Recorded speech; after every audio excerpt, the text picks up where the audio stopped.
सांसें थमी और सिस्टम जगी। नमस्कार, मैं हूं सुरेंद्र। आप देख रहे हैं संदेश दुनिया। सोनभद्र की बिल्ली मारकुंडी खदान, जहां 3 दिन पहले जमीन फटी, पत्थर दर के पहाड़ टूटा और 7 मजदूर जिंदा दफन हो गए।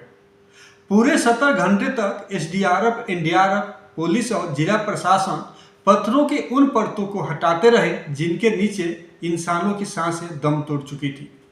700 मिले, 6 की पहचान हो चुकी है, 100 इतना क्षतिग्रस्त है कि पहचानना भी मुश्किल है। लेकिन सवाल सिर्फ रेस्क्यू का नहीं है, सवाल उन छिपे हुए हाथों का है जिन्होंने इस खदान को मौत के मुहाने पर पहुंचा दिया। कागजों में खदान एक व्यक्ति के नाम, लेकिन जमीन पर चल रही थी 9 हिस्सेदारों की हिस्सेदारी। घटना से पहले प्रशासन कहाँ था? खनन विभाग की फाइलें कौन देख रहा था? निरीक्षण अधिकारी क्या सो रहे थे या सब जानते थे पर चुप थे? डीएम के उस पुराने हल्फनामे पर भी सवाल है जिनमें लिखा था खनन मानक के अनुरूप है। अगर सब मानक था तो 7 मजदूरों की सांसें क्यों थमी? सूत्र बताते हैं कि खदान में 9 हिस्सेदार थे, पैसा लगा, हिस्सा बटा और काम स्थानीय ठेकेदार को दे दिया गया।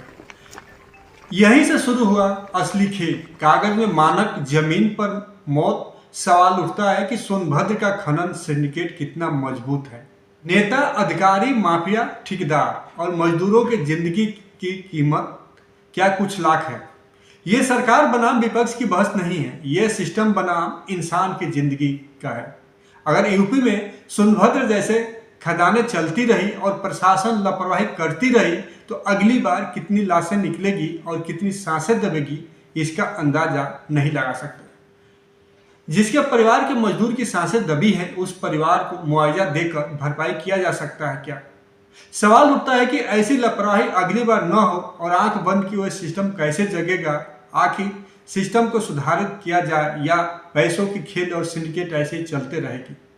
लेकिन सवाल उठता है कि उन 7 परिवारों की जिसकी सांसें थम चुकी हैं, उनका क्या होगा?